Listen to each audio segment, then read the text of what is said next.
Did you hear me? Huh? Yeah. I said, did you ordered it already for me?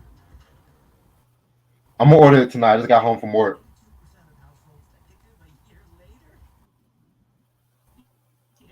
Oh, where's Mike at? Is he at work? There he is. Oh no, y'all.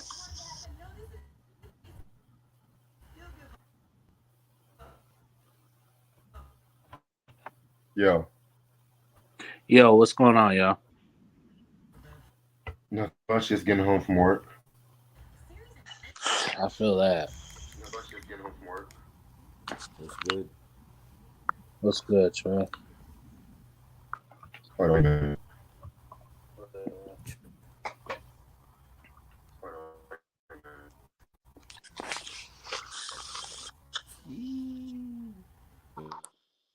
That's good, Chris. Mike, you gonna be home tomorrow, or you gotta work on tomorrow? Um, I should be home tomorrow. Okay. I'm gonna definitely go live to right after backlash. Then So you're talking they, about they around they ten doing thirty, some 11 bullshit o'clock. already to the roster. I ain't liking it. Yeah, cause it should be over by 10:30. Cause Can y'all hear me? it's gonna be at close to 11. Yeah, because I got a lot of shit to say. I ain't gonna hold you. Like I'm gonna be honest with you. Like backlash. Ah man, Yeah, I ain't really looking forward to it too much. they, Too much. yeah.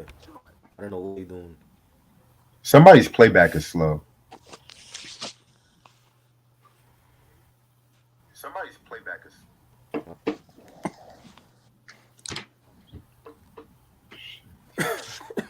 Shit.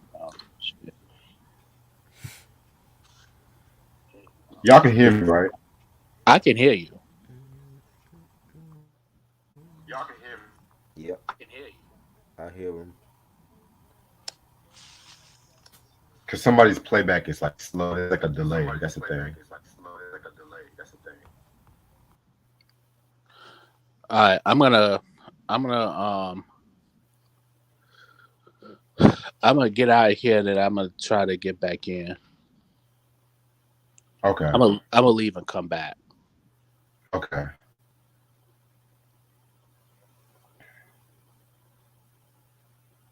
What's up, everybody in the chat? How's everyone doing?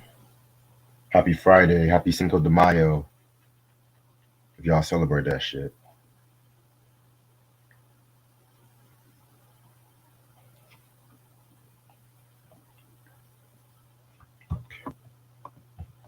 Yo, Yo, can you hear me? yeah, I can hear you. Can you hear me? Okay, yeah, you're right on time and shit. Okay. Okay, cool, cool, cool. Yeah, tries coming back in too. For sure. Yeah, no, I end up leaving early for from work because I'm like at this point I'm just sitting there and just ain't doing shit. So I'm like I might as well just go ahead and just leave early. I got work tomorrow too. Yeah, I'm actually off tomorrow, but I got hella shit I gotta do. Yeah, I work in the morning tomorrow. But yeah, I got a lot of things going too because tomorrow I got work. Then I got to go to a little birthday shindig, and then be back home in time to watch Backlash and go on.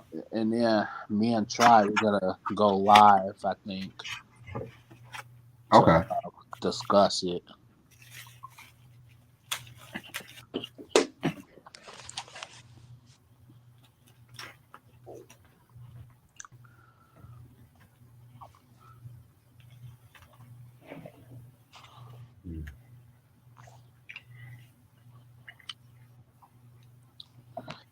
Hey Sean, what's good? Yo, Ray Sean, I gotta watch that Hey on review you did.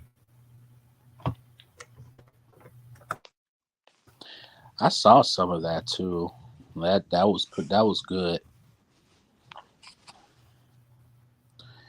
Christian and Sam, what's good, y'all? What's up, Q?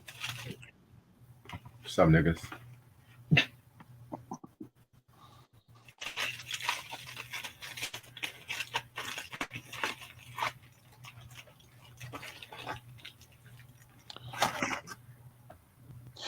Q, I'm not gonna lie. I'm a little can I say can I say I'm tipsy on here? Yeah. Okay. I'm a little tipsy, Q. But how about yourself?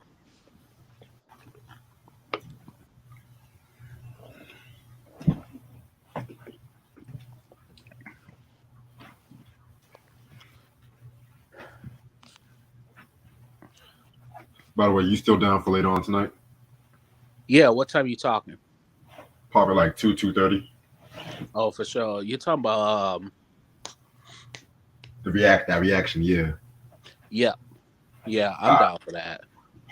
right, bet. Oh, I'm always down. Trust me, I'm always down for that. It don't matter what time. Got you. Yeah, because I know I'm trying to keep this review at least by an hour. Oh yeah, by that. Yeah, I feel you.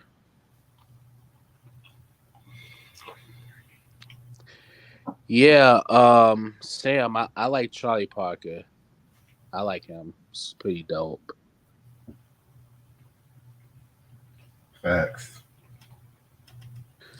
Rashawn says, thank you for the support, guys. Forgive me for my stutter. Man, I'm gonna be honest with you, bro. I stuttered too. You know what I'm saying? Like I started, when I was little, like I had a stutter issue, and now like I'm not gonna lie, I still stutter.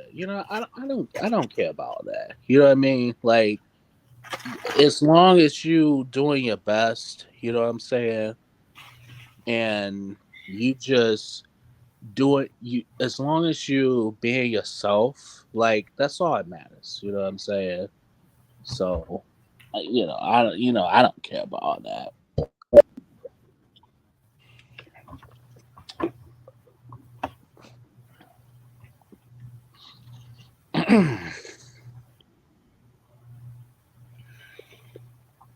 Oh, ears itchy. Yeah, Sam, how did you know I play alto sax? Did I say that in one of my live streams? I probably did. I used to play alto sax. Um, I played that in the sixth and seventh grade, and I had my own saxophone, but it got lost when I moved here about a few years ago. I miss my saxophone. I don't mind playing saxophone again.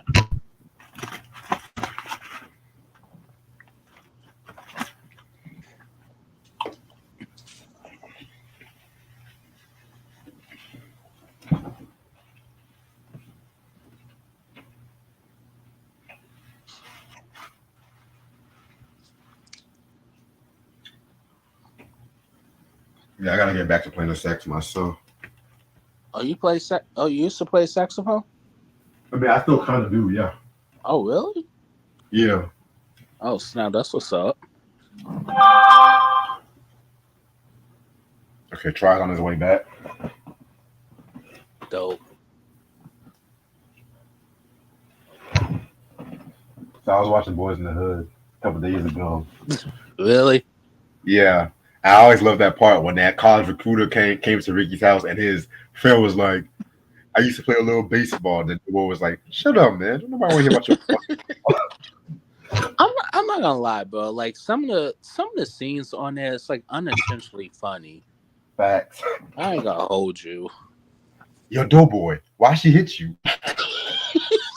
What you hit me for? He just asked hit me for 3 times. This nigga said, why she hit you? Oh man.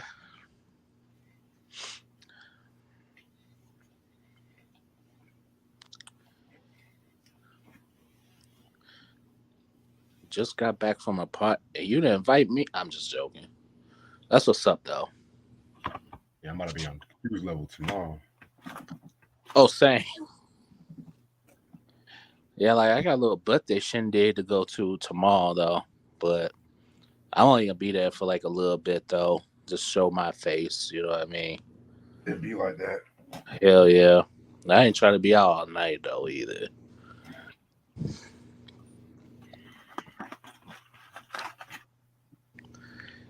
You played drums in elementary, Christian? That's oh, you sound quiet. Okay, that's dope.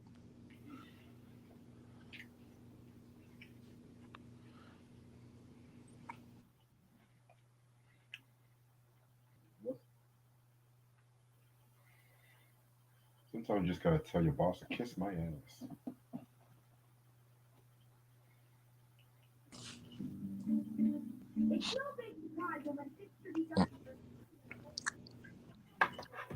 Yo, Reg, Yeah, yeah. I just came up with a I just came up with an idea of something. What? Top 20 television sitcoms of all time. Hmm. Yeah, it's crazy because me trying to actually did a list like that years ago. Did y'all? We do like a top 50. Wow. But if you do that, I don't mind coming back on and shit. True.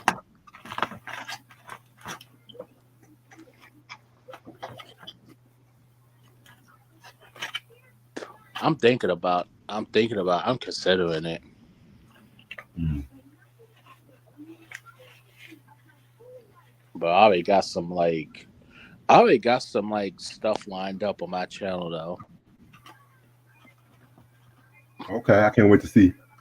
Yeah, I got next Sunday will be the breakdown of the TV series 21 Jump Street. That's gonna be like next Sunday. And then hopefully the Sunday after that, it will be the movie Once Upon a Time in America. That's gonna be like a long ass review though, because I feel like that's gonna be like so much detail to get into. And mind you, it's like what 4 hours long, 4 hours 50 or something like that. Yeah. That's like a mini series, damn near.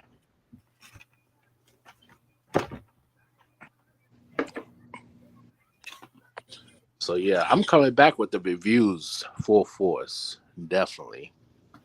I feel you on that.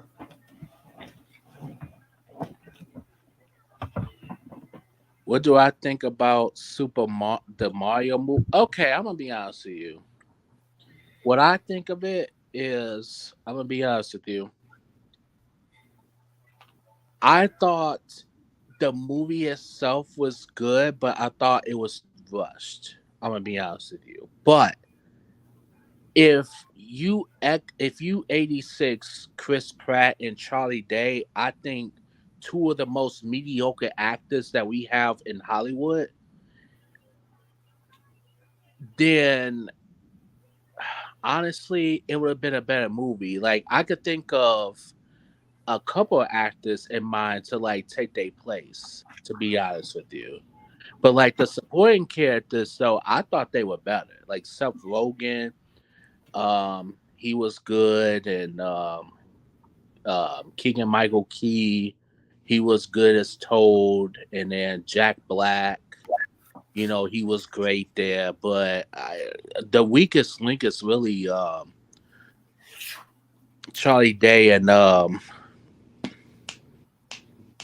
whatever the Chris Pratt. But I saw Chris Pratt in Guardians of the Galaxy 3. I thought he was pretty good in that. Not gonna lie. I Oh feel yeah, you. But definitely. yeah, just the take It's getting away. good reviews. Yeah, yeah, yeah. I just saw Guardians of the Galaxy 3 last night. I loved it. Hmm. I loved it from start to finish. Okay. Yeah, but Dope. yeah. But yeah, I highly recommend it. And I don't say too much about like Marvel movies and stuff, but this one I highly recommend it. Yeah. I'm ready to start whenever y'all are.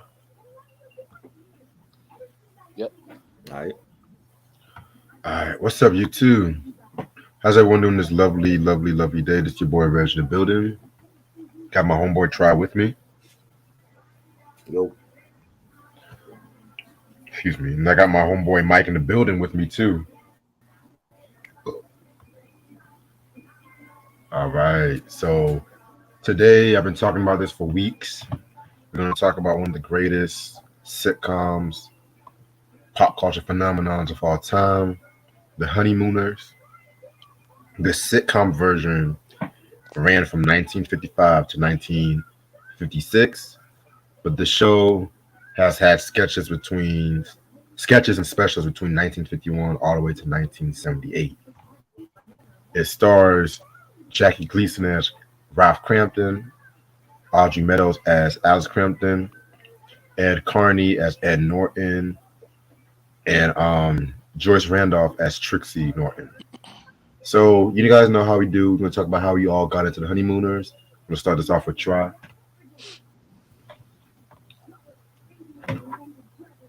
I got into the honeymooners when I was real little. You know, watching the syndication episodes on like what used to be the WB. That's the CW now. You know, back in the '80s, it was WPIX, and they would show like the oldies, the honeymooners, and different strokes. Batman in the '60s with Adam West and Burt Ward, and I watched all of those shows. Honeymooners, I think like now like they show the honeymooners marathon every every New Year's day, and they show like a Right. full marathon. But back in the day, like I watched um that was my show that I watched. That was like one of the shows that I enjoyed as a kid, and watching Ralph Cramden um just get into all types of trouble.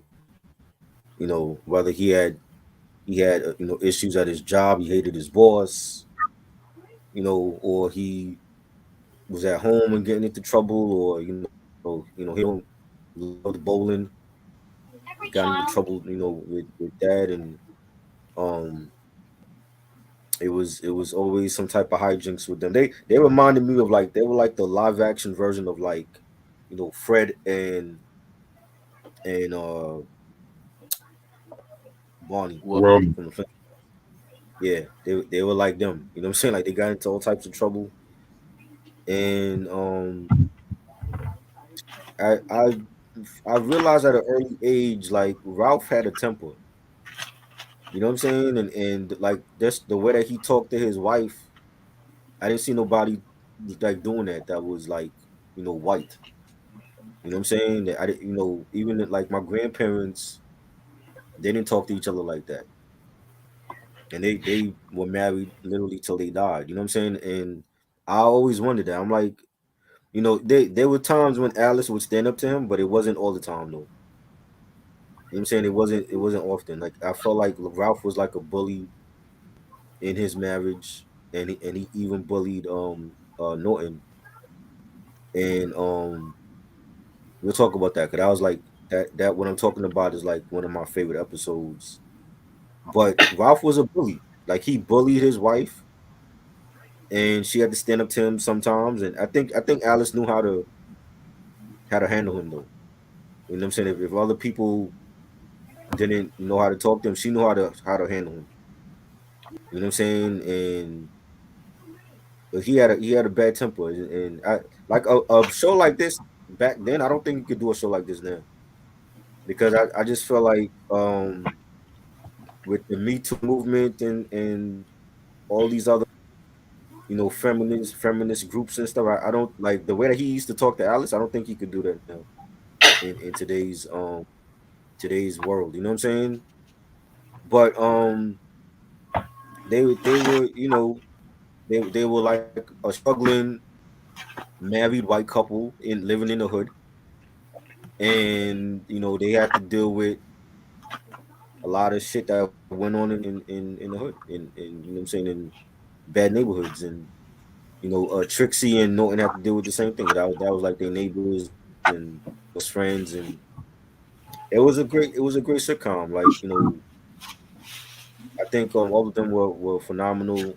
with the characters they played, and you know, seeing Jackie Gleason. Now, I remember reading something like years ago that Jackie Gleason was really like that in real life. We'll talk about that. Okay, 'cause I don't know how true it is. 'Cause like they said, like his like the way that he acted on the show is like that's really how he acted off screen. You know what I'm We'll, I'm, saying? And yeah, we'll talk about that. yeah, and yeah, it was just a great show. It was just like like it's like seeing an inside view of a marriage and the everyday stuff that went on with Ralph and his wife and him being a bus driver and the struggles he had to go through as a bus driver and trying to you know make have a better life for him and Ally. They never had no kids. They tried to adopt and it didn't work and I always thought it was a great show. You know what I'm saying? When it comes to show now, like when it comes to like classic, black and white sitcom, I don't know how today's society feel about those shows like that, but for me it was always a funny show that I would watch with my grandparents or my mom or whatever, and it was on my top 100 list all as far as like sitcoms and yeah, I could watch like a whole marathon of that. So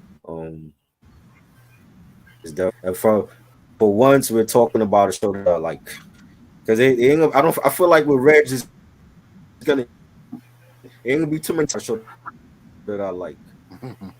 One of those times, safe because it ain't gonna be too many. You'll never know. I don't tell everybody everything. Yeah, I mean, we did Fresh Prince, Different World. We did All in the that was Family. great. I That mean, was great. we did Thundercats. Mm-hmm. I mean, Well, Batman the Thundercats is animated series. animated. That's a classic. That's a classic animated show. So is Batman. You said shows.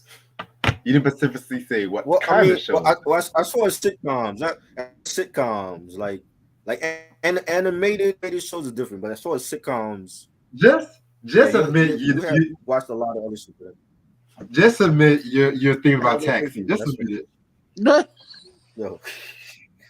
Taxi's I have no faith in classic. you when it comes to sitcoms. Because you never Just know what he might say. He might say like, "Yo, let's do a review on Benson or some shit." I don't know. Ben- Benson was dope. What you mean? It was it was my I watched Benson the Blue. You know, yeah, I watch that every once in a just while. my whole thing Once in the Blue, I watched it because like my whole thing with that was like, you know what I'm saying?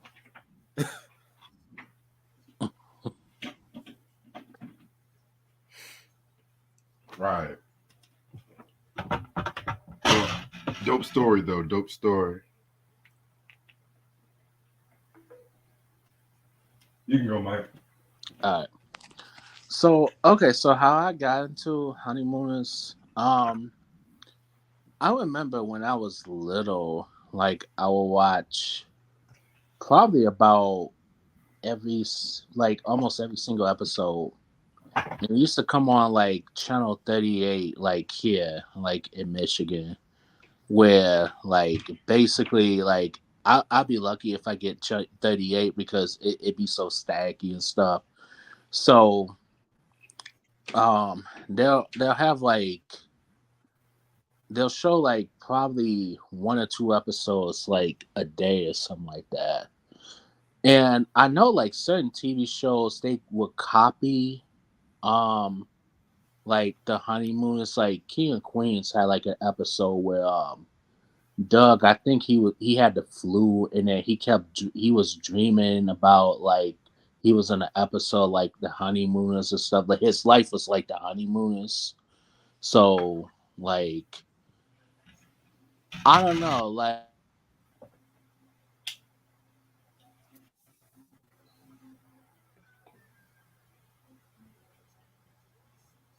think his shit froze. We Light. often been freezing in Australia. Can you hear me? I can hear you now. You guys can hear me? Can you hear me? Yeah, I can hear you. Can you hear us? Yeah, yeah, yeah.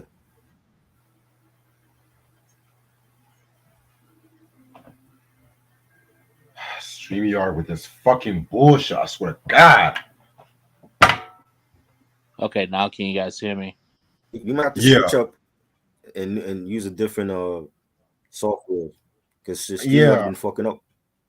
Because Yeah, this is getting on my last fucking nerves. Honestly, yeah, yeah, yeah. Because Yeah, it seems like it works for a minute, and then once like 25 to 30 minutes into it, it want to start messing up. right. But yeah, as I was saying, um, honestly, I honestly like it's been a long time since I watched like honeymooners like episodes and stuff like that. But I remember when I remember watching them though, like when I was a little kid, like I was younger. But I liked it though.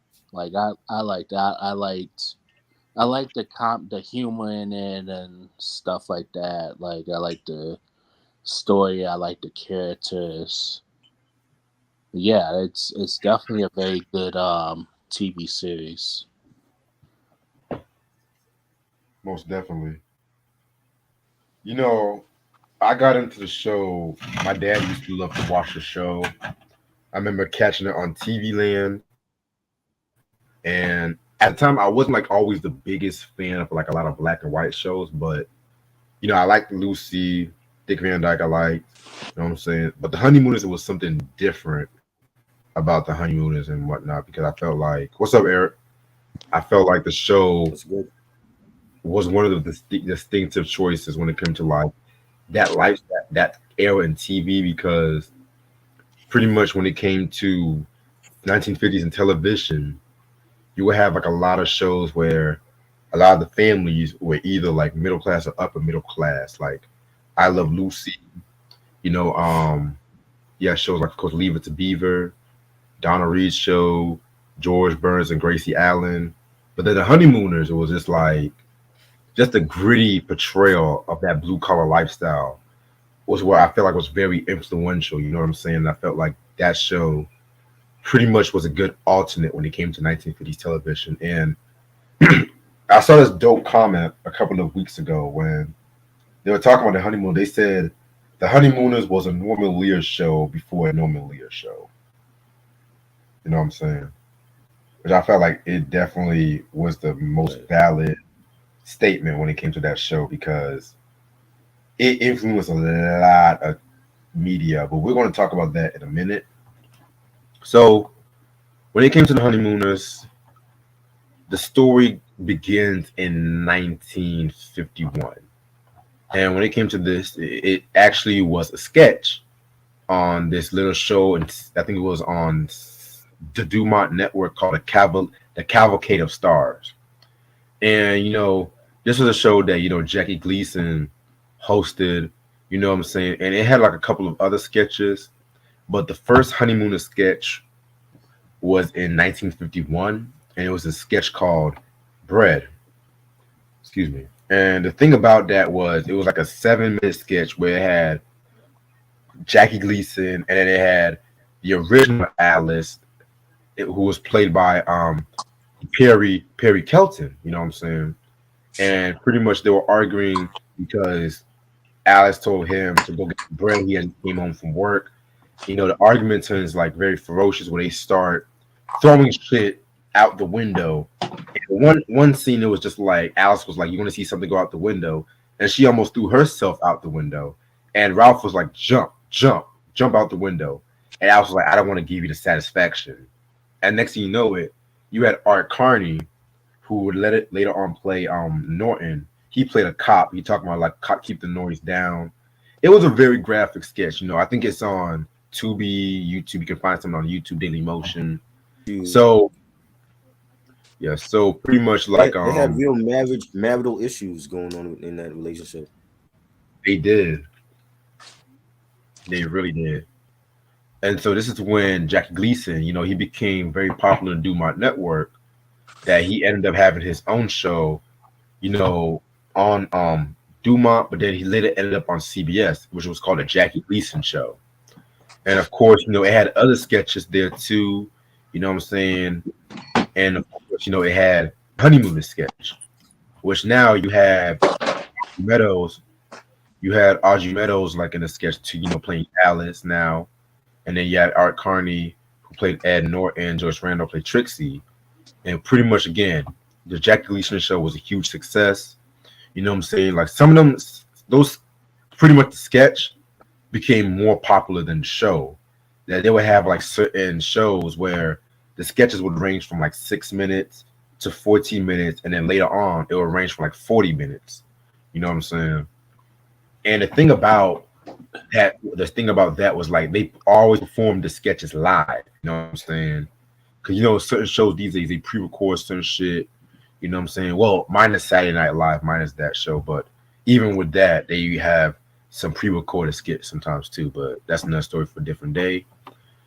So yeah, and it was just like at that time, nobody saw like a show like that before, just a comedy portrayal. And a lot of people at that time, they felt like, Ralph threatening Alice, do you want to go to the moon? Do you want to go to the moon?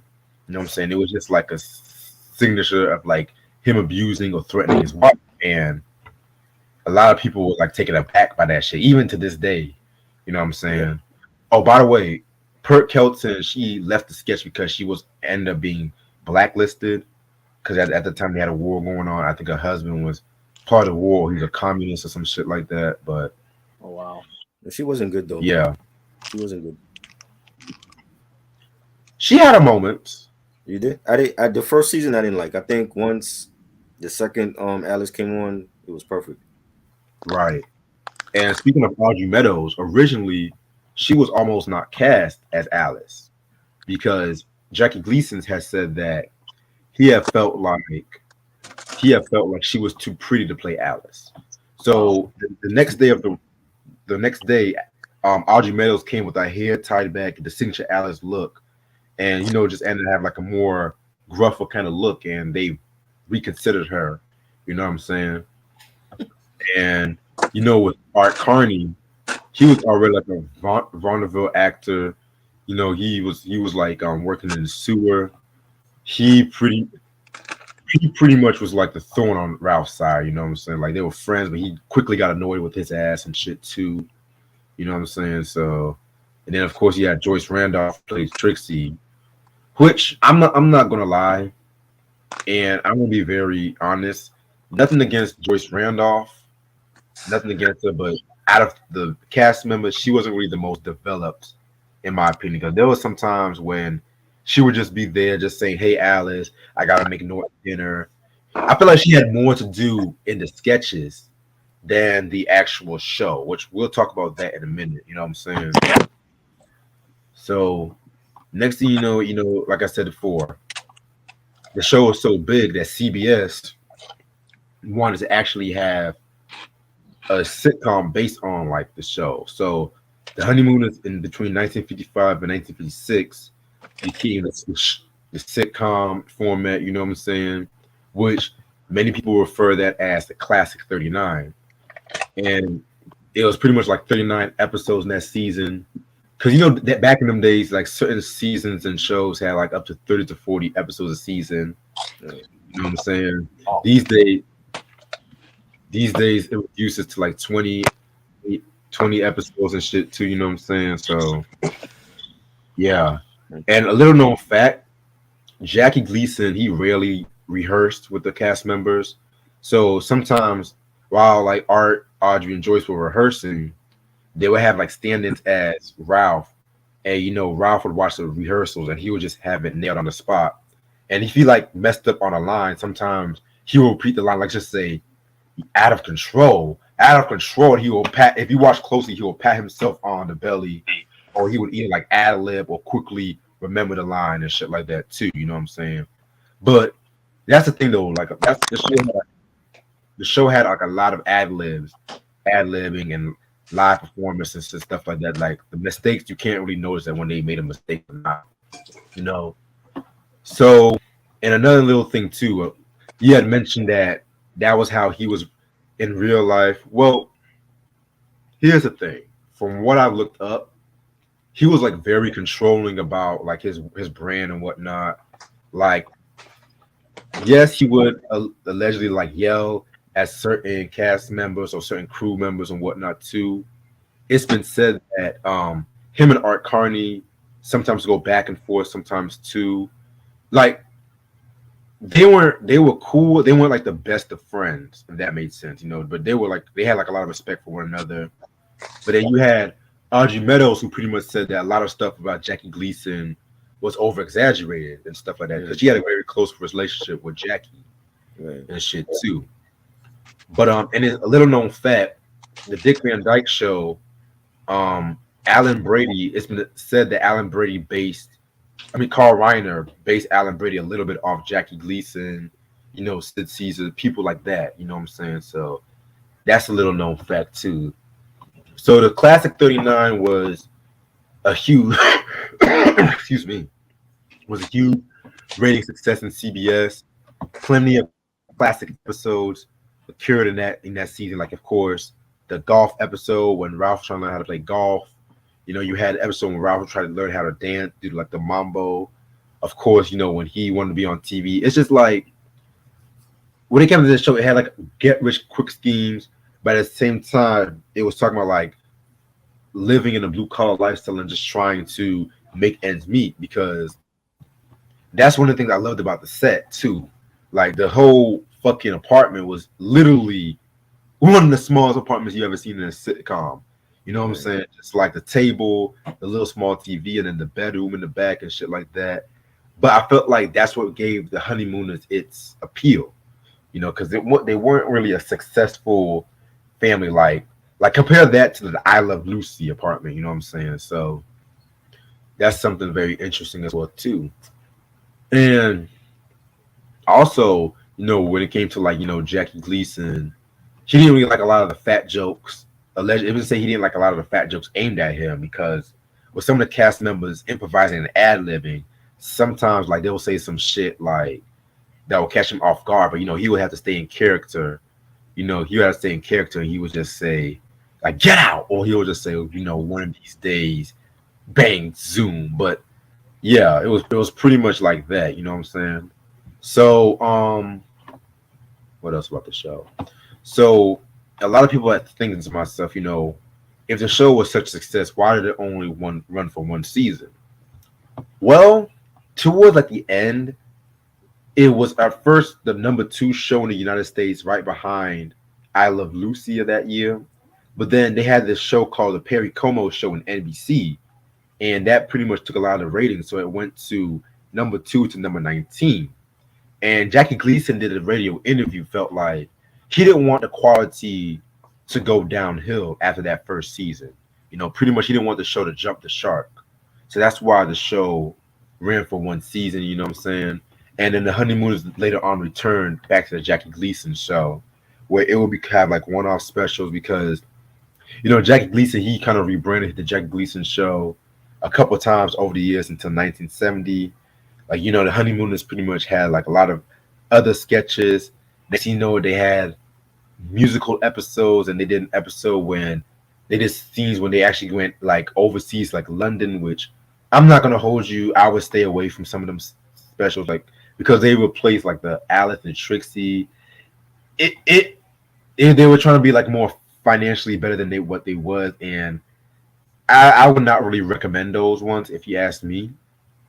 But the show's influence was just beginning because for one, the show got nominated for a couple of Emmy awards too. I want to say Art Carney and Audrey Meadows actually won Emmys for their roles, but Jackie Gleason he wasn't nominated one bit, which that's that no, actually I take that back. The show actually didn't win one Emmy for the show in particular, and that was Art Carney. He won an Emmy for that. Audrey and Art. won Emmys when they did the sketch version of the Honeymooners. But crazy thing is Jackie Gleason never won an Emmy for the Honeymooners and stuff like that. So that's pretty crazy. You know what I'm saying? That's very crazy. But that's another story for a different day. And so, like I said, the show's influence was really like taking off.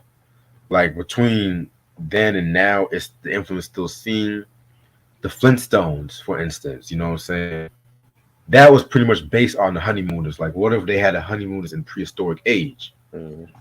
Another little known fact: Jackie Gleason, he was appalled by he almost sued Hanna Barbera for plagiarism, but he recanted because he didn't want to be known as a guy that took Fred Flintstone off the air. Right. No, But they didn't have no pets like Dino and the other pets in Bedrock. right. And so, the show's influenced like plenty of other shows like All in the Family, Sanford and Son, Married with Children, Simpsons, Family Guy, Rock, Taxi, shows like that, the whole New York kind of base shows. It influenced so many other shows. The list goes on. Ralph Cramp is pretty much like an iconic public pop culture figure. The show has so many catchphrases like "Bang Zoom," "One of these days," "Power right in the kisser," "You're a riot alley." Like so many fucking catchphrases came from that fucking show, and that's pretty much the Honeymooners in a nutshell. Now we're going to talk about some of our favorite episodes, favorite moments. You know what I'm Hold saying? up, you said it only ran for one season, so the Tubi have like 4 seasons of the show. Oh, I thank you for letting me know. I forgot about that. Okay, so the thing about that, those were part of the Jackie Gleason show, Cavalcade of Stars, and those have not been reran since like the late 50s. So in 1985, Jackie Gleason was cleaning out his archives, and he saw those sketches, and he took the good ones, and they rebranded those as the Honeymooners Lost episodes. Okay. Those Those are the episodes that never made a season 2 or those were part of like the sketch comedy Jackie Gleason show, oh, Cavalcade of Stars. You know what I'm saying? The ones with like the better quality, if that makes sense, like when the golf episode, Better Living Through TV, those are the classic 39. okay. The thing, and I can't believe I almost forgot about this too. So the thing about those lost episodes was, for one, they went out really lost, like people making them out to be, because like I said, they reran before, but they only ran like one time. And two, there was some sketches where some like random ad had to actually dub over some of the lines because the video quality of some of them sketches wasn't the best of quality, which to this day I'm so glad that they don't like remaster some of them, because I like the gritty Right. aspect, the gritty camera of that, because like I said, it fits the show, you know what I'm saying? Mhm. Because I'm not gonna hold you, there's some sitcoms when they make a big deal about remastered, high definition picture quality, some of them I hate it when they remaster, because sometimes it takes a certain appeal from the show, you know what I'm saying? Right. But like for example, like Gilligan's Island, you know what I'm Mhm. saying? The first season was black and white, but then I know like certain syndicated versions, they like to colorize that season, which I Yeah. fucking hate, to be Mhm. honest, because some of them colors don't look well. Right. Some They of them, don't go well. yeah, the contrast is not always good. Right. And I noticed that CBS, I think like every year, sometimes they like to take a certain classic sitcom like I Love Lucy, Dick Van Dyke Show. They like to like remaster and colorize that shit. Sometimes it's cool, but sometimes they make a Right. big deal. Just leave that shit in black and white. That's all I Right. gotta say. That's Leave it. how it was shot. So That's how it's supposed to be. Right. You know what I'm saying? But you guys can be the judge of that. So as I was saying, um, we're gonna talk about favorite episodes, favorite moments. Y'all can start it off and shit. I like episode what was it? Episode 1 in season 2 when Ralph had sprained his thumb and he had like Ooh, he had a bus accident. He sprained his thumb miraculously. No other broken bones or anything. and he was acting like a real baby, staying home and having Alice do everything for him. You know what I'm saying? Right. And she put a bandage on his thumb, like his thumb was broken. You had like a couple of sprained ligaments in your thumb. You know what I'm saying? And Alice was slaving away around the house, making food, making buying groceries, cleaning the house for him, and he was acting like he had like broken bones. You know what I'm saying? Right. And there was the one scene where Ralph is he goes to the kitchen and he asks Alice to change the bandage, and she told him to put his thumb underneath hot water, and he's bitching and complaining like you always do about there's no hot water. He turns on the faucet, the hot water burns his thumb, and then he's mad at Alice, and then she takes she took out something from the ice box. It was something like a jar or something, and he put his thumb in the jar, and he couldn't get his fat thumb out of the jar. So that was it. That was the thing. So now he can't get his fat thumb out of the jar. He tells Alice to get an axe or something or hammer and breaks the jaw open.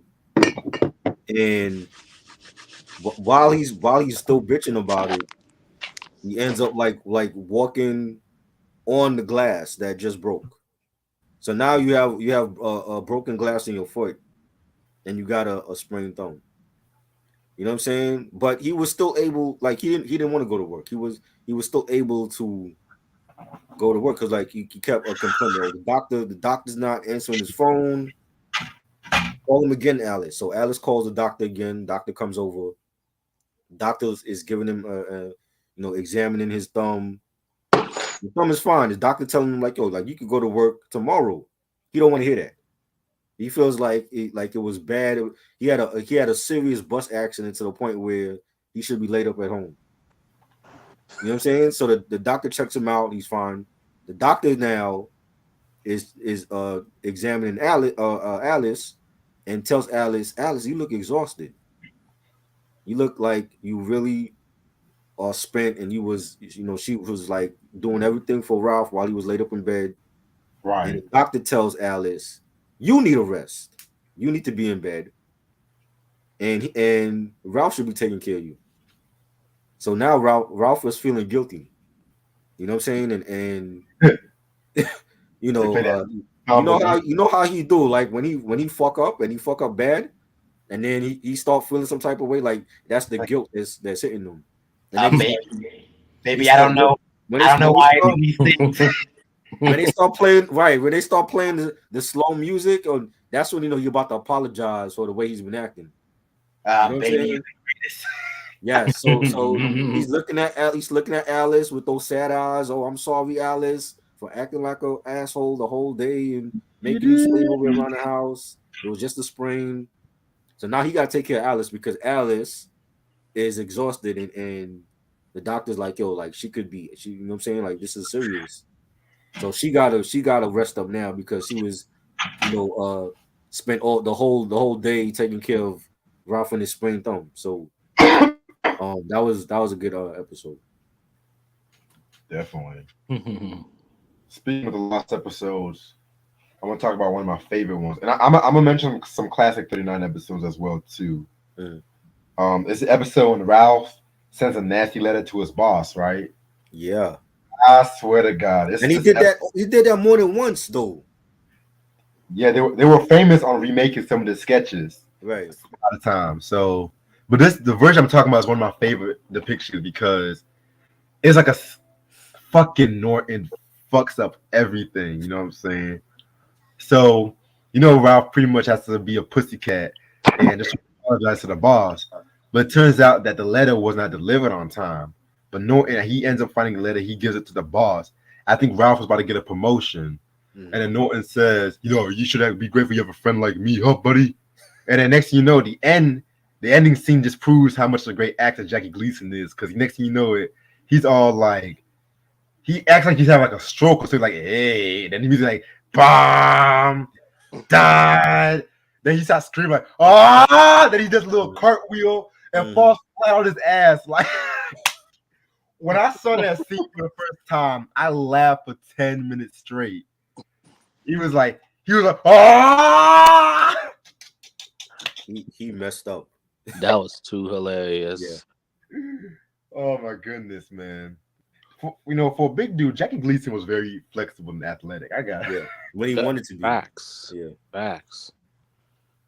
mm, he really was the great one, man. Shit. Mike, you got any favorite episodes? You know what? Honestly, I don't really have any like favorite episodes, so like per se, but I feel like all of them were like pretty good episodes, like for the most part. I have a lot, but Same. I only like gonna mention like maybe 4 or 5. But Yeah. um episode 4 in season 2, when the two tickets to a fight, when Ooh. Ralph and that was always one of my favorites, when Ralph and Norton were planning on going to that big fight. You know what I'm saying? And he was dead set on going to this fight. He was like, nothing is going to stop me from going to this big fight tonight. Now Alice comes in and tells Ralph, you can't go to the fight because I got my uncle George coming in to visit us. Uncle George wants to see you. He's like, fuck that. I'm going to this fight. And I think this is one of those episodes where Alice put her foot down. You know what I'm saying? Yes. Because a lot of times, like I said, I felt like Ralph was a bully to his wife, and it was his way or no way. And Alice, this one of these times where there's gonna be another episode that I mentioned where she really let him know. But this episode, it was like one of the best ones for her character, standing up to her husband and letting him know, like, yo, I got family coming in. Uncle George did a lot for this family, and she's telling Ralph, he bought a lot of stuff for the house and loaned them money, and then Ralph was like, none of those things are around the house anymore. There was Damn. something that she mentioned that he had broke. It was a lamp or something that he had broke, and her uncle George had bought it. He was like, none of these things are around the house anymore. So name something that he did for us, right? And she was dead set on having Ralph at home and Uncle George get there. And you could tell when Uncle George got to the house, you could tell like he had money. Had a well Right. dressed suit on, had everything. You know what I'm saying? He was coming over to see his niece or whatever. And Ralph and her was going back and forth. Ralph was like, I'm not missing this fight. Fuck Uncle George. I don't care. I'm going to see. You would think this was like, Ali and Frazier. He was like, I'm going to see Right. this fight. You know what I'm saying? So um he was like, I'm going, you try and stop me. So he goes in the bedroom to change, put on his clothes for the fight. Norton is getting ready. Uncle George comes in, and Ralph don't know that. So Uncle George is talking to Alice, and while all this is going on, and you know, um Ralph comes out the bedroom, and he sees Uncle George. So now it's like he don't know what to say, because like he really want to go, but he don't want to say exactly how he feel in front of Uncle George. You know what I'm saying? So um Norton comes in. I think Ralph makes some type of excuse or whatever. Norton comes in now, and he had the big mouth, he had the blabber mouth, and he comes in and he said, I think Ralph had told Uncle George that he's not feeling well, and Norton says, "What you mean you're not feeling well? We going to the fight. You know what I'm saying? You're already dressed. I'm dressed. You know what I'm saying? So What the fuck, nigga? yeah, you know what I'm saying? So it's like, what's going on? You know what I mean? So um there was the line, the funny line in this episode when Ralph tells Alice, I'm going to see that Friday. It's the Friday the night, and Alice tells him, "Listen, Ralph, if you try to step out that door, you're going to be in the fight of the night." You know what I'm saying? I'm like, yo, that's the Alice we should have saw more of. Like I said, it came out in spurts here and there where you would see Alice, step up to, stand up to her husband, but it wasn't often. I feel, you know what I'm saying, and we didn't see that with Trixie because Norton didn't act like that with his wife. You know what I'm saying? So Trixie was beating the fuck out of Norton. yeah, like Trixie was more vocal. Like she even stood up to Ralph. She was more vocal, but we didn't see that Alice often enough, in my opinion, on the show. It was only like once in the blue, or like when she was like dead set on getting her way. Like because Ralph used to always complain to Norton that, oh, Alice is taking my money. I can never spend my money. She's always taking it for something. You know what I'm saying? But this was like one of those classic episodes where Alice actually she stood up to her husband and she's like, "You're not going to that fight. You're gonna stay here and you're gonna see my family because my family been good to us since we've been married." And I loved it. I thought it was a great episode. Definitely. Mm. Mm. I'm gonna mention something from the classic 39, and this might be my favorite single episode from that. Better Living Through TV.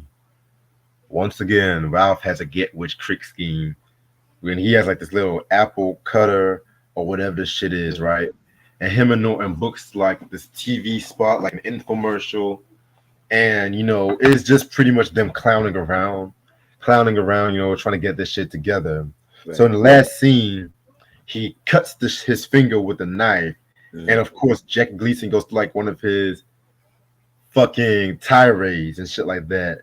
And a little known fact: when he busts his ass and he falls and the whole set collapsed, that was not scripted. You know what I'm saying? He really busted at his ass on that episode. You Wow. know, Mm, mm. like he was like, ah! And then that's when he falls down, and Art Carney had to ad lib that some quick shit. You know what I'm saying? So yeah, that's how the episode ended. Um, yeah. You might have mentioned one more try, one more right quick.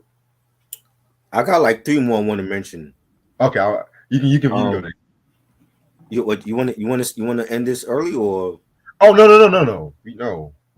um episode 19, season 2, the man in the blue suit. Now this was when Ralph had won some money. Remember I said before, Alice is always taking his money for stuff. So he was always complaining that since we've been married, I never had my own money to buy anything that he wanted because Alice was always taking his money for groceries and utilities and stuff like that. So this is the one time where he's playing cards. He actually won money with Norton and a couple of his other buddies. He won like I think it was like $75 or something like that. I guess that was a lot of money back in the 50s, back in 55, $75. He won some money and he's he was arguing during the card game. He was arguing with the neighbors, and then some of his buddies end up leaving and going home.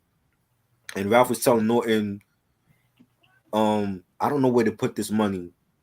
I gotta hide it from Alice. I don't want Alice to find it. So Norton is like suggesting, put it in the freezer. Can't do that because Alice is gonna go in the freezer. She's gonna see it. There was like a little crack underneath I think the sink or something he mentioned. Can't put it there because she's gonna find it when she's cleaning the floors. So he didn't know where to put this money at. So the money that he won from the card game, he ended up putting it in an old suit of his that he didn't wear in like 5 years. Oh Right? wow. Puts the money in the suit in the pocket that he didn't wear in 5 years, and he called it his lucky suit. Well, how lucky is it if you're not wearing the actual suit? You Right. know. So Alice now, she's donating stuff to charity, and like a guy comes over to the house and he's gathering all the stuff for charity, and she gives the guy the same lucky suit that Ralph ain't wearing in 5 years Oh for geez. charity. You know what I'm saying? So um he comes home, he's looking for his suit. I forgot what he was looking for. He was looking for the money for something. I forgot what it was though. But he's looking for the money in the lucky suit. He doesn't see the suit. and immediately he blames Alice. He's like, "Where is it? Where's the suit?" He's not telling her what exactly is in the suit because if he tell her it's money, she gonna take the money. Right. And since they've been married, he doesn't have no money because he's been giving it whatever he earns at the as a bus driver to his wife.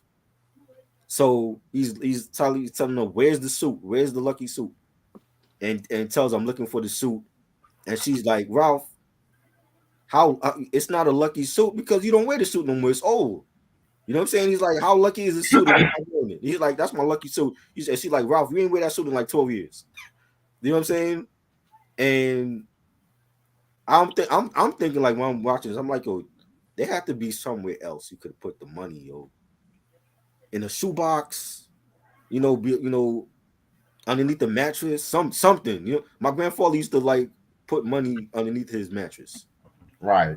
You know what I'm saying? You could have put it anywhere other than the suit because Alice is gonna clean up the house. She's gonna do laundry, stuff like that. She's gonna end up finding the money while you at work, and then you're not ever gonna see that money again. So I was thinking, I'm like, oh, he should have put it somewhere else other than the suit. Because she's not going to tell you while you at work. She's not telling you. She's not going to tell you. There was no cell phones back then, so she's not going to text you like, "Oh, I'm donating shit to charity.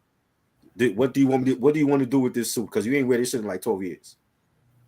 You know what I'm saying? So I just thought that was a hilarious episode, and I'm like, yo, that's another issue that they had in their marriage because he was complaining to his best friend Norton that since we've been married, all of my checks go to my wife. I see none of it. You know what I'm saying? And if he has to like literally go to Alice is if he wants something, if he has to buy something. That's another issue in their marriage that they needed marriage counseling, you know. That's hilarious. All right. Let me see. One favorite of mine. Hmm. You know what? The golfer episode. That was funny. That's a classic right there. So Ralph told us about he knows how to play golf, so he tries to learn how to play golf for like 1 or 2 days. Mhm. And this probably is one of the most iconic scenes of the whole series. It's just Gleason and Carney trying to learn how to play golf and just trying to position everything right. First of all, Norton gives Ralph a pin cushion, Right. and he fucking stabs himself. Like this nigga's always stabbing himself in the fingers and shit. Like goddamn. And they're trying to learn how to address the ball. And they said, "How do you address the ball?" And Norton had the idea like this, "Hello, ball," and then that's when fucking Ralph just beats his fucking ass. And then it's just like hijinks, all the hijinks that come off and whatnot. Them doing that weird looking dance and Alice walking in and shit like that. You know what I'm saying? And then the funniest scene was when he just pretty much swings the club and he breaks the kitchen equipment. Right. Like, goddamn, it's the motherfucker was crazy. Yeah. One of my favorites was an episode in season 3, one big happy family, Yeah. where like Alice, Ralph, Trixie, and Norton decide to live together Oh, because when they were doing when Ralph and Norton was doing their builds at the house and they realized that they're not making enough to live a better life individually, but together, if they pair they paychecks together, they can have a good life and move out of the neighborhood that they were in.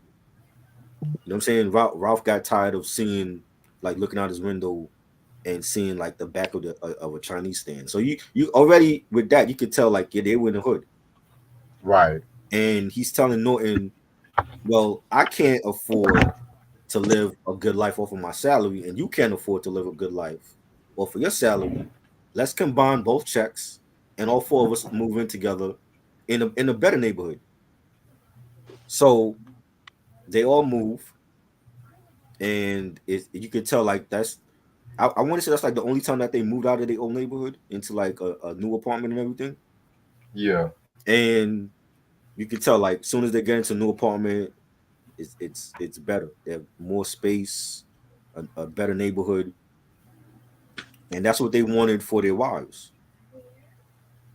But they already started to have issues from day one because like Ralph's schedule was different from Norton because there'd be days when Norton would have off or he would go into work late, and Ralph wanted to be on time, early in the morning for his bus driver job.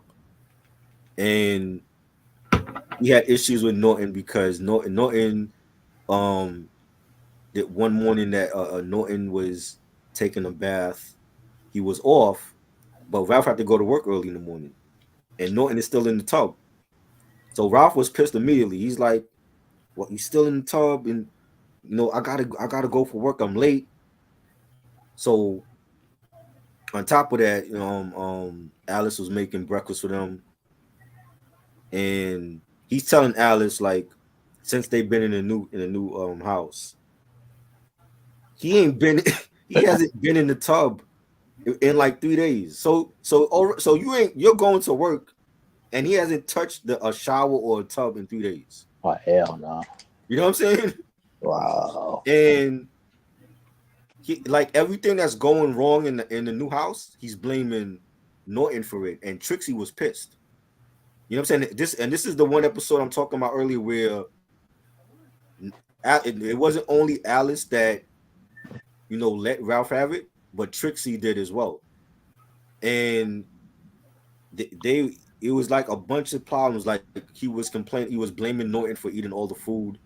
He was like, because Alice made an apple pie and Ralph didn't see not one slice. Ralph is complaining to Norton like, yo, like when I was leaving for work, that fruit bowl on the table was full. When I come back, there's only one apple left. What happened to the rest of the apples? Norton ate all of it. He's like, either you're gonna pay more rent or you're gonna eat less. You know what I'm saying? So he was the waffles, that the scene where Alice made breakfast for them and she made a stack of waffles. Norton took all the waffles. You know what I'm saying? And the thing is, they were at the table and Ralph was there. And as the minute that Alice put the waffles down, Norton took it. He didn't even offer Ralph any. You know what I'm saying? And he put all this syrup on the waffles, and Ralph was like, "You didn't even let me get any, and I don't even like syrup on my waffles." Wow. You know what I'm saying? So everything that was going, and then he comes home and he's reading the paper. He turns on the radio. He wants to hear like some easy listening music while he's reading the paper. Norton is like, I don't I want to watch TV. And I think he was watching something, some wrestling or something he was watching on there. So Ralph gets pissed off. He starts screaming at Norton, turn off the TV. I'm listening to music. Norton is like, well, I pay rent here too. So I want to watch TV. So you got to turn the music off. So while they start arguing, they're getting ready to fight. Ralph is like, I had enough of this shit. I want to fight you. Trixie and Alice comes in and they're arguing and Trixie is blaming Ralph for being a bully and saying that Norton's your best friend. You everything that's went on bad in this new house, you're blaming Norton for it when you're to blame also. And she had like her fat jokes, that she was saying at Ralph, and that's when Alice was fed up. She got pissed off at Trixie, and they arguing and going at it. But while they're going at it, we have Ralph. Ralph is still wanting to fight Norton, and when both wives see that, Alice tells both Norton and Ralph that every time you actually had like one good idea for once, and you fucked it up because now that you're arguing and all this stuff is going on, the superintendent upstairs heard everything going on, so he comes downstairs and tells them like, "Yo, y'all can't stay here.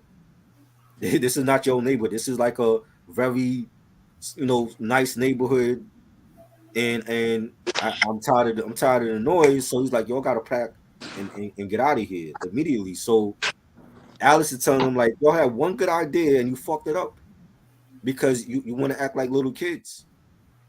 You know what I'm saying? So that to me was like one of the best episodes where you see like all four characters in a great episode, and the chemistry was good. And you had not only Alice, but you had Trixie telling off Ralph, which you didn't see that a lot either. You know what I'm saying? And I thought that I'm like, well, why didn't we see this more from the wives? You know what I'm saying? Because you never see Norton and Trixie get into arguments like how Alice and Ralph do. Like when Ralph get into a heated argument, he ready to punch to knock his wife out. You know what I'm saying? And, Right. and that didn't happen with Trixie and Norton. And Trixie was the one that actually stood up for her husband against her best friend's husband and told him like, yo, you wrong, you being a bully. Mm. You know what I'm saying? I'm like, yo, that was a great episode. I'm like, again, like I feel like the two wives characters should have been like that more often, and we didn't see that enough. I mean, I didn't see that enough from the series. Facts. Facts. I'm gonna mention like two more. Um, I love the sketch Suspense. Mm, That was a pretty good one. This is about when Ralph overheard Alice. What she was actually rehearsing a line for a play, right, but he thought that she was trying to kill him, and he's trying to say, "Why are you trying to kill me?" And so sh Alice tried to trick Ralph by taking what looked like poison, but it was actually tomato juice. And Ralph just goes to hysterical, like, "Ah, baby, I love you. Don't leave me. Don't leave me." Then he's snorting downstairs, and they try to bring Alice back to life. And then once Alice starts laughing, she was just saying she was just joking around. And he was like, right, "Norton, leave me." He was like, "Norton, me and my wife are about to have a fight," or some shit like that. So that was a pretty good. That showed like a sweeter side of Ralph in a way. right. Season 4, episode 5, Goodnight Sweet Prince. When that was episode where Ralph, his new boss changed his hours from morning to night, so he had the night shift now, but he couldn't sleep. And he's telling right off the bat, he's telling Alice, don't make no noise. Like I'm trying to get sleep. I don't want you even breathing. That's what he told her. He's like, I don't want you even breathing.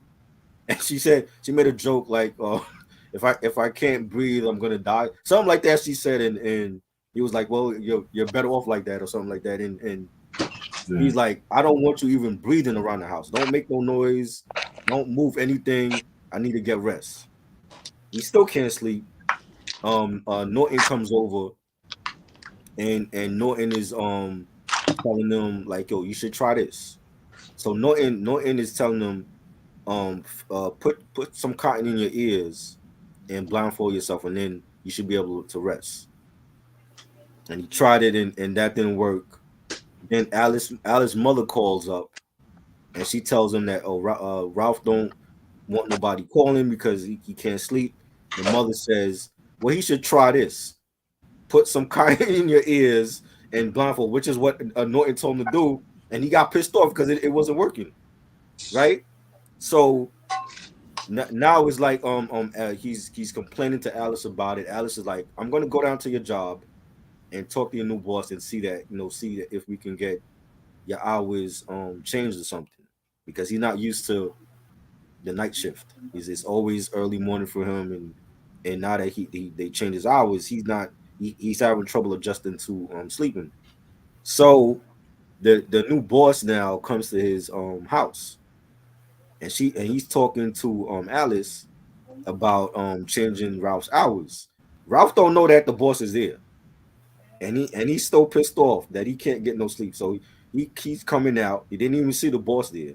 He comes out and complaining to Alice how he hates his boss, and wait till he see him, he's gonna punch him. The boss hears everything, and Ralph turns around and sees the boss. So now the boss is like, you know what? I'm not changing your hours. You're gonna you're keeping that night shift. You know what I'm saying? And then um at the end of the episode, because of that, what happened? Ralph tells Alice that I always get in trouble because of my big mouth, and that's how it ends. My big mouth. Yep. And I'm like, well, that happened to him a lot, you know. Right. I'm gonna say one more, and this is a $99,000 answer. Another one of my personal favorite episodes of the show. This is when Ralph goes on a game show to win, of course, $99,000 if he can memorize certain songs. And so what he does, he pretty much just gets sheet music of all of the popular songs at the time, or standards or whatever. And he has Orton Norton playing the piano. And Norton, every time he plays the piano, he always plays the song called Swanee River, like intro, because like it calms him down. And Rob was like, he don't want to hear that no more and shit like that too. But then once he's on the game show, they play Swanee River. He pretty much forgets. He pretty much had the composer was Ed Norton. You know what I'm saying? And so he lost out on $99,000 and shit. So that was a pretty clever episode. But I always wanted to know why they never had kids. I'm kind of grateful they did it. Well, they almost had a sketch where they had tried to adopt a kid, Right. and pretty much, but the court system declined to say But the place wasn't stable for what them. For the was it a medical issue with Alice or with her eggs or Ralph or they never said. yeah? I felt like he would be a totally different person if he had a kid in the house. Right. You know. Yeah, I could see that. Yeah.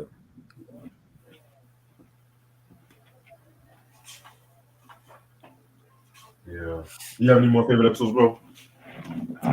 The one you just mentioned was good too. The game. I remember the game show one was hilarious, and it was so many, man. It was like this was like a iconic, black and white sitcom, and we don't have sitcoms like this anymore. No. Nah. The only issue I had with it was that I just felt like Ralph was too much of a bully to his wife, and Right. even to Norton. You know what I'm saying? It's like that's your best friend. You don't treat your best friend like that. Right. You know what I'm saying? And that was the only thing I wish was like they could have made Trixie and Alice more not afraid of their husbands. Well, at least for Alice, because I don't think Trixie was like that with Norton, but I wanted to see more scenes where Alice, stood up for herself and not just, tuck her head in between her legs and just do whatever Ralph tells her to do.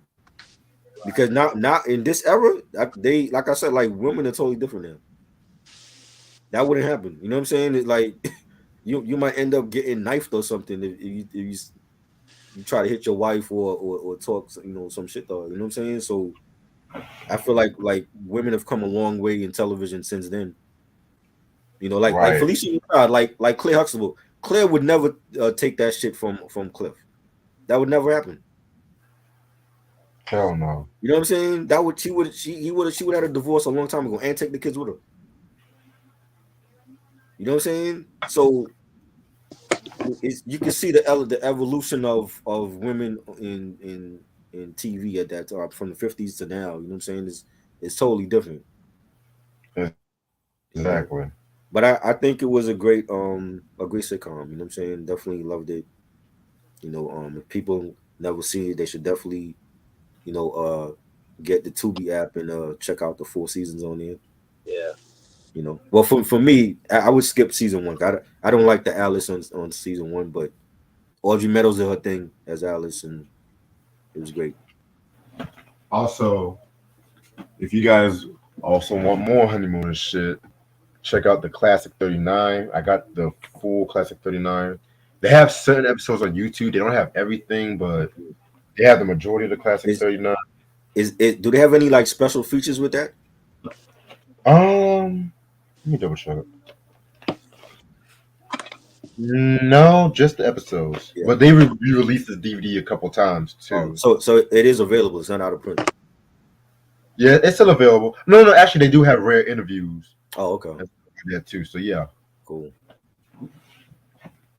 All right, so I'm actually going to end off this video off right here because I literally want to take a shower and chill for the night. But I do have a few announcements I want to make. So tomorrow afternoon, what time do you have to do your thing tomorrow, Shar? Just making sure. I'm going live with Mike on my channel. We can do like a backlash pay-per-view review of the WWE Backlash in San Juan, Puerto Rico. That'll be Okay, around maybe 10:30, 11, depending on what time it ends. I'm gonna go live as soon as it ends, and gotcha. we're gonna talk about the recent draft that they did. I have a lot of issues with that draft and the bullshit that they doing over there. Okay, So that'll be like 10:30 ish, 11 o'clock. okay, no problem. All right, so probably like 5, 6. Do you want to still pre-record that Gloria Gaynor so I can just drop that later on that night? Okay, cool. All right. 'Cause I gotta do some deliveries all afternoon. So whenever I get back home, we're gonna knock that shit out. Cause like I said before, I'm trying to get fucked up tomorrow. Um yeah, so tomorrow I'm gonna do a pre-recorded review on Gloria Gaynor's Love Tracks album. You know what I'm saying? Sunday, we are going to conclude with Shalimar, the Shalimar Artist Sundays, talking about this interesting album right here. Oh boy. You know what I'm saying? Yeah. Oh boy. Well, let me not say oh boy yet. There's some things I gotta say about this record. All right. This upcoming week is gonna be kind of interesting because Thursday at midnight we do a review on Into Deep movie. You know what I'm saying? You ain't no cop, Jay Reed. It's been Mike, years. you ever seen Into Deep? Mike, you hear us? I don't know if you hear us. It's probably busy. But yeah, like I said, I just saw this movie for the first time a couple weeks ago and You shit just like now that. seeing it? Oh wow. Yeah, I've heard so many things about it. It's because like LL Cool J as an actor, he there's some movies I like him as an actor, but some movies I'm just like, Yeah, he was definitely trying too hard to be a drug dealer in this one. his name was Drug God. kingpin. Yeah, drug God. kingpin God. Yeah, Shaheem was in it. Young Shaheem. Jermaine Dupri. Jermaine Dupri was in it? Yeah, he played a gangster. I don't remember Jermaine. Omar Epps. Stanley Tucci.